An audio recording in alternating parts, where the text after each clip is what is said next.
Hello and welcome. You're watching WION Climate Tracker with me, Molly Gambhir. Before we get started, a quick look at what's lined up for you on the show.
Floods continue to wreak havoc in Pakistan. In fact, the officials estimate saying that 1,355 people, including 481 children, have been killed.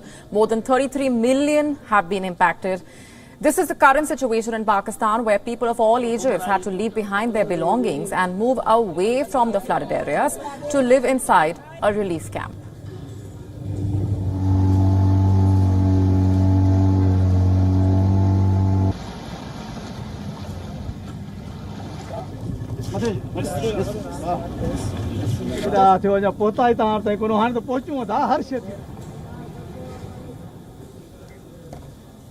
Large parts of the country are still submerged. The Indus River, which runs through the country, continues to overflow, and as a result, Balochistan, Khyber Pakhtunkhwa and Sindh provinces along the Indus are the worst affected. And these provinces are prone to monsoon flooding. While climate change is increasing the intensity, frequency and duration of monsoon rainfall, during the month of August, the rainy days were higher than normal across the country. Sindh and eastern Balochistan witnessed 15 and 9 days of rainfall compared to 2 normal days of rainfall recorded in the month.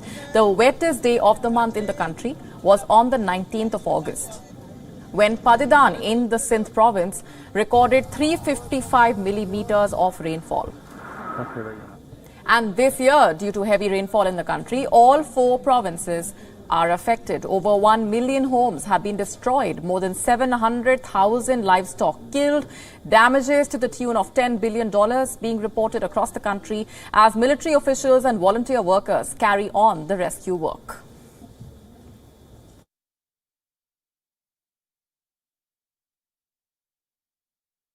During the rescue operation, we were without food for more than 2 days, and the people we rescued, including women and children, were also hungry.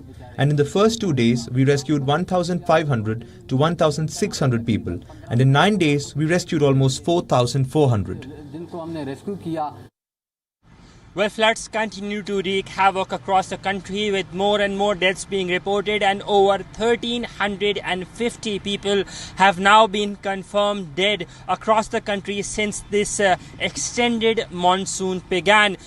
The losses are estimated to be at about $10 billion initially, as per what the Pakistani government assesses, and the Pakistani government has been actively reaching out to international donors and agencies, and in these regards you'd be seeing that tomorrow on Friday, in fact later tonight, is when the United Nations Secretary General Antonio Guterres is due to arrive in Pakistan, where he will be taking first-hand stock of the situation, the flood situation, and also we're seeing that the USAID administrator is also to be in Pakistan, and therefore these 2 visits are deemed very critical, very important, because these are 2 major donors, major international agencies who can and would be contributing towards rehabilitation purposes going forward as a result of the impact of these floods.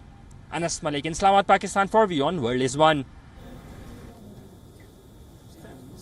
The UN Secretary General of the United Nations, Antonio Guterres, is expected to visit Pakistan, and in his speech highlighted the importance of tackling climate change, which is causing extreme weather events and unseasonal rainfall in many parts of the world. The UN High Commissioner for Refugees has warned that more rains are expected in the coming month and could worsen the situation. Pakistan has already received 190% more rainfall than its 30-year average in July as well as August. Sindh province received 466% more rain than the average. Today it is Pakistan, tomorrow it can be anywhere else. To deal with climate change, that is a defining issue of our time, with a business as usual approach is pure suicide.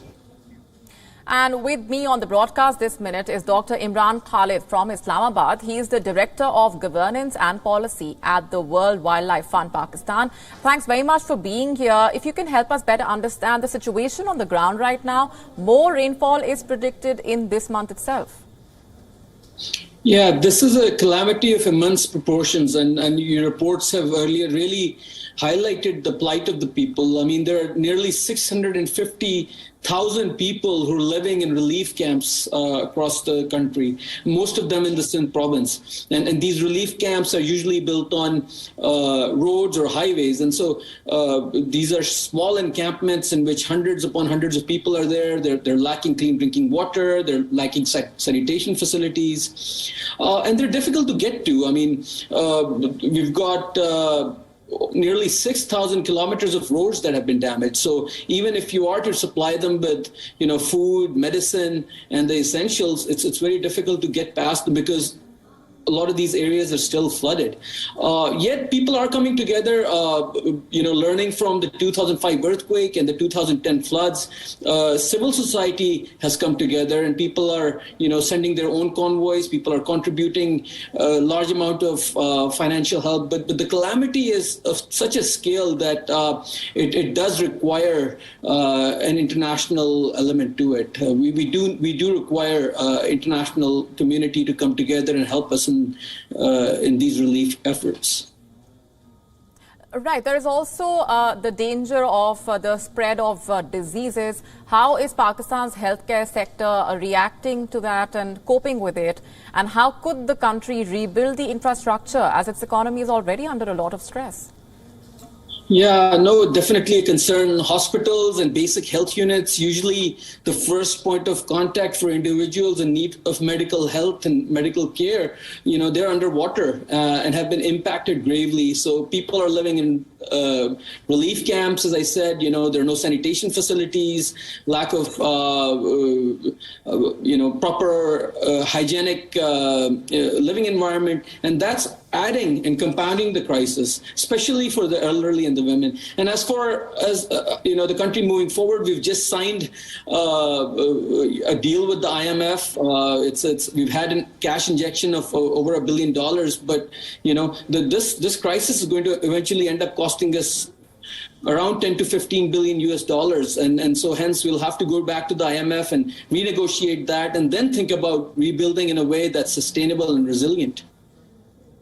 Right. Do you agree with Pakistan's climate change minister, Sherry Rahman's statement that Pakistan is ground zero of this climate catastrophe created by the greenhouse gas emissions of the richer countries? Yeah, Pakistan represents the canary in a coal mine, if you will. This year alone, we've faced droughts, heat waves, glacial lake outburst floods, riverine flooding, and monsoons on steroids, as the UN Secretary General called them. Our situation is a clarion call to the world in terms of an immediate reduction of greenhouse gases. It's probably too late for the millions of Pakistanis who are being affected by floods this year, but this is a fate that awaits the rest of the world if steps are not taken to address the climate crisis. But having said this, Pakistan needs to do some soul searching of its own in terms of ensuring that we learn from our shortcomings. And what do I mean by this? I mean, ensuring that there's effective early warning systems, allowing room for rivers to flow, allowing for proper drainage during infrastructure development, an enhanced role for communities, an enhanced role for local governments. This is going to be important moving forward because we need to adapt to the changing scenario, the climate change. But we should continue to call out those countries, especially in the recalcitrant global north, who despite scientific evidence continue to churn out their industries and emit large amount of greenhouse gases that are putting vulnerable communities at risk, not only in Pakistan, but across the world. Right, we're leaving it there for the moment. Thanks very much for joining us on the broadcast and sharing those inputs and perspectives. Moving on, intense floods brought India's IT hub to a standstill. After some respite from the severe flooding, Bengaluru is now gearing up for more heavy rainfall as the authorities stepped up the efforts to evacuate people and pump the water out of the areas that have been inundated. India's Silicon Valley is facing an unusually wet monsoon, which has brought 162% more rainfall than the average since the 1st of June. 2 days of intense rain this week brought chaos and killed at least one person. Though the flooded roads have been cleared in the worst-hit areas, the situation was likely to turn grim again with more heavy rain expected later. The Indian Meteorological Department said that they have issued a red alert for the region and confirmed that some places may receive more than 20 millimeters of rainfall in an hour. Intense rains and flooding also forced the migrant workers who live in shanties to vacate their homes in the middle of the night due to the water gushing into their homes.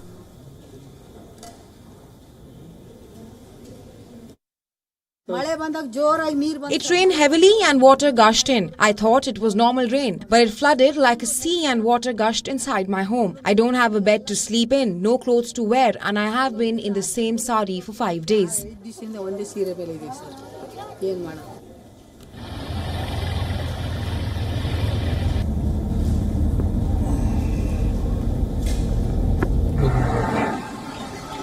On Monday, large parts of the city were underwater. Authorities deployed rubber dinghies and tractors to rescue the stranded people. The city also struggled with drinking water issues as the supply to more than 50 areas of the city was halted for 2 days after a pumping station was inundated. And as the city struggles with the situation, experts are also blaming the shoddy infrastructure for the constant flooding. Though the city has bloomed to become a huge tech hub, the infrastructure lagged behind. Unplanned construction on the dried-up beds of lakes is another reason why even moderate rainfall leads to frequent flooding.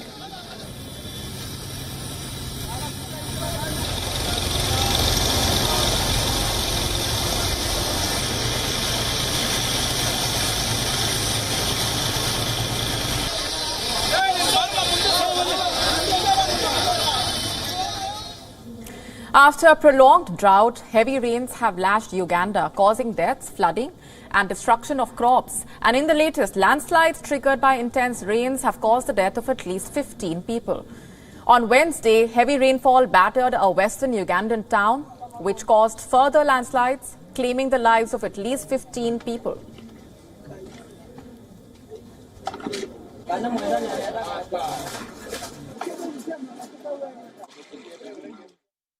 10 people have been confirmed dead in Kasika village, Chigorowan Parish in Rukochi sub-county following the heavy rains of last night. So far, 3 bodies are missing and they are being retrieved by the caterpillar excavator. The Uganda Red Cross confirmed that most of the victims were women and children as rescuers pushed their way through the mud in search of survivors. The numbers are expected to rise. At least 6 people have been moved to a nearby hospital.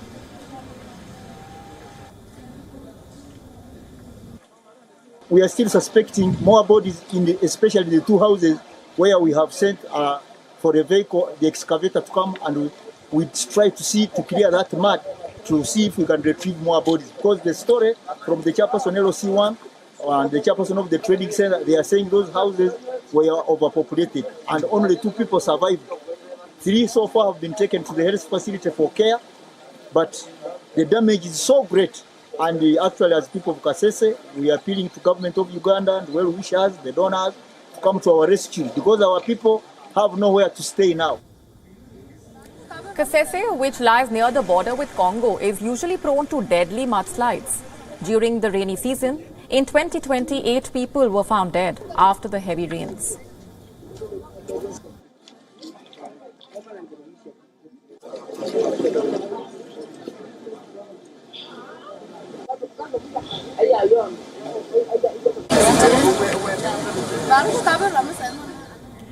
As the war in Ukraine continues to increase the fertilizer prices worldwide, farmers in Uganda have come out with an eco-friendly solution to the fertilizer issue using the help of insects. Farmers are turning domestic waste into a green alternative. Our next report getting you the complete story. We are shifting our attention now to some news just coming in from the United Kingdom. Queen Elizabeth II is under medical supervision at Balmoral. This after the Buckingham Palace said doctors are concerned over her health condition. The statement says, and I'm quoting now, following further evaluation this morning, the Queen's doctors are concerned for Her Majesty's health and have recommended she remain under medical supervision. The statement also said that the Queen remains comfortable and at Balmoral. Prince Charles and Prince William are on their way to Balmoral right now. And Prime Minister Liz Truss has said that the whole country would be deeply concerned by the news. Truss met the Queen on Tuesday, in fact, for her appointment as the Prime Minister of the UK. The 96-year-old monarch has been dealing with health issues since October last year. She currently has difficulty walking and standing. Queen Elizabeth II is the first monarch to complete 70 years on the British throne. Born in 1926, Elizabeth Alexandra Mary was the first child of the Duke and Duchess of York. Her father, King George VI, ascended the throne in 1936. In November 1947, Elizabeth Alexandra Mary married Prince Philip, and the royal couple have 4 children. His Royal Highness, the Prince of Wales, Prince Charles, Her Royal Highness, the Princess Royal, Princess Anne, Prince Andrew, His Royal Highness, the Earl of Wessex, Prince Edward. Good morning, Your Majesty. Welcome back to the Anthem. Good morning, Your Royal Highness.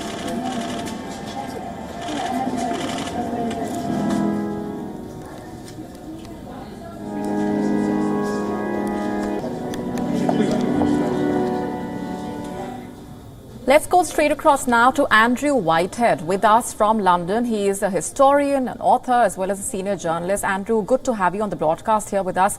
There have been concerns over the Queen's health. Just yesterday, on Wednesday, she was forced to cancel a virtual meeting as well after being advised by the doctors to take some rest. What is the current situation as far as her health condition is concerned? If you can just break it down for us. Well, she is 96 and she is somewhat frail and she's had mobility issues, which is why she didn't come down to London for the inauguration of a new Prime Minister. And Liz Truss went to the Queen's current residence, Balmoral Castle, in the far north of Scotland. But the thing I need to emphasise is it's quite exceptional for Buckingham Palace to issue a statement of the sort that they've issued in the past hour. And it says the Queen's doctors are concerned for Her Majesty's health. So you can read into that what you want, but there is now a great outpouring of public concern about the Queen and her health. We understand that Prince Charles, who is the Queen's eldest son and of course her heir, has now reached Balmoral, and Prince William, her grandson and the second in line to the throne, is on his way. So I think that tells a story of just how serious the current situation is. Right. For those uninitiated, Andrew, if you can just take us back a few weeks and talk about the health issues that the Queen has been facing in the recent past. Well, for a woman of 96, she's enjoyed really very good health. She's absolutely alert, but it's been clear that she has very limited mobility. She has been seen using a walking stick recently, which is something that she wouldn't have done in the past. And she's basically given up all public engagements except the few that arise from her position as monarch and head of state. So on Tuesday, she did have meetings in Balmoral in the north of Scotland, her castle, with Boris Johnson, the outgoing Prime Minister, and with Liz Truss, the new Prime Minister, and that was required for the changeover of Prime Minister. But Buckingham Palace did not release any film of those meetings, only still photographs. But in those, the Queen was standing up, she was smiling, determinedly, she looked quite jaunty. But yesterday she was taking part in a meeting of what's called the Privy Council, and that was going to be on Zoom, and that had to be cancelled because of the state of the Queen's health. And then within the past hour we've had this really rather alarming statement from Buckingham Palace. So she is said to be quite comfortable.